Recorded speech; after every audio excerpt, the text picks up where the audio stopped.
Hi hello అందరికీ praise the lord. అందరికీ Easter శుభాకాంక్షలు తెలియజేస్తున్నాను. ఈరోజు యేసు ప్రభుల వారు పునరుద్ధానమై తిరిగి లేచిన రోజు. మనందరి పాపాల నిమిత్తము ఆయన కల్వరి సిలువలో రక్తం కార్చి చనిపోయి సమాధిలో పాతిపెట్టబడి మూడో దినాన తిరిగి లేచిన సజీవుడు మన యేసయ్య. అయితే నేను ఒక స్త్రీ గురించి మీకు జ్ఞాపకం చేస్తాను.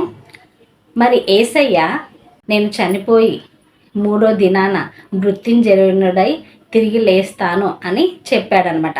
ఈ చెప్పిన ఈ మాటను ఈ యొక్క స్త్రీ నమ్మింది. ఆ స్త్రీ ఎవరు? మగ్దలేని మరియ.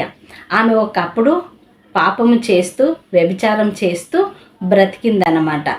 అప్పుడు బ్రతికిన ఆమె యేసు గురించి తెలుసుకొని ఆమె ఇంకా పాపము చేయకుండా పరిశుద్ధతను ధరించుకొని దేవుని యందు భయము భక్తి కలిగి జీవిస్తున్న ఆమె దేవుడు ఎప్పుడైతే చెప్పాడో నేను చనిపోయి సమాధిలో పాతిపెట్టబడి మూడో దినాన తిరిగి లేస్తాను అని చెప్పిన ఆ యేసయ్య మాట ఈ మగ్దలేని మరియ నమ్మింది, విశ్వసించిన ఆమె ఇంకా దేవుణ్ణి యేసయ్యను సమాధిలో పెట్టినప్పుడు ఈమెకు ఇంకా నిద్ర పడతలేదు.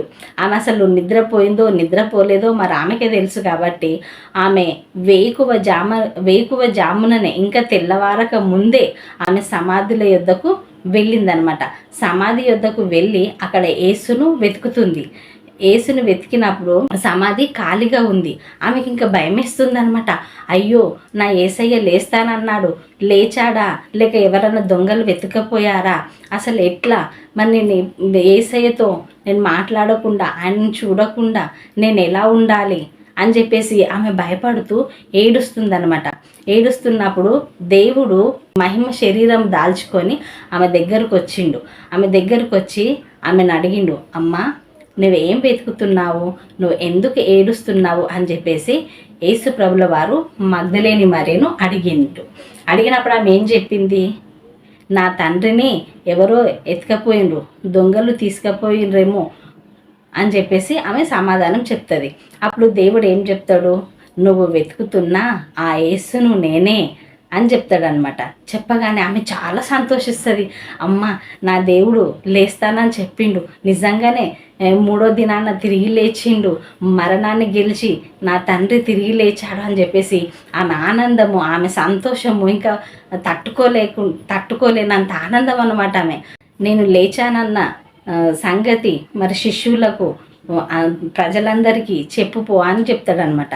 అప్పుడు ఆమె పేతురు, సీమోను, యాకోబు శిష్యులు అందరికీ చెప్పి ఇంకా వాళ్ళ ముగ్గురిని తీసుకొని వచ్చి అప్పుడు తర్వాత సమాధి యొద్దకు వచ్చి వాళ్ళ ముగ్గురు ఈమె నలుగురు చూసి నిజంగానే తండ్రి తిరిగి లేచాడు అని చెప్పేసి నిజంగానే లేచిండు అని చెప్పేసి వీళ్ళు నమ్మి విశ్వసించి అప్పుడు ఊర్లోకి వెళ్ళి అందరికీ సువార్తను ప్రకటిస్తారనమాట.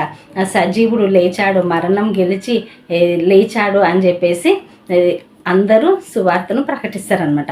మరి మగ్దలేని మరియ ఎలాగైతే దేవుని మాటను విశ్వసించి మరి సమాధి యొద్దకు వెళ్ళి ఎలాగైతే వెతికిందో మనము కూడా మన జీవితంలో ఏం వెతకాలంటే మనము కూడా దేవుణ్ణి వెతకాలి.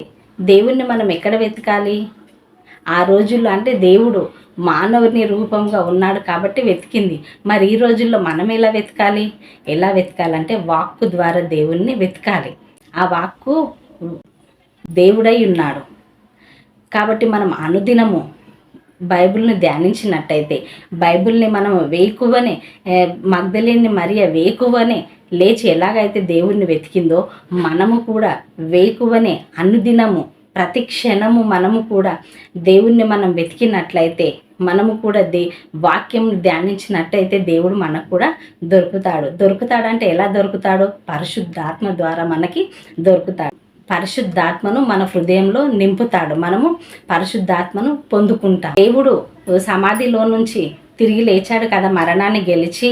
మరి తిరిగి లేచిన ఆ దేవుడు నీ హృదయంలో నా హృదయంలో ఉండడానికి దేవుడు ఇష్టపడుతున్నాడు. కాబట్టి మనం అందరము దేవుణ్ణి కలిగి దేవుణ్ణి విశ్వసించి దేవుణ్ణి నమ్మి ఆయన యందు భయము భక్తి కలిగినట్టయితే తప్పకుండా మరణాన్ని గెలిచి లేచిన దేవుడు నీ హృదయంలో నా హృదయంలో తప్పకుండా ఉంటాడు. Amen. Praise the lord. Bye bye.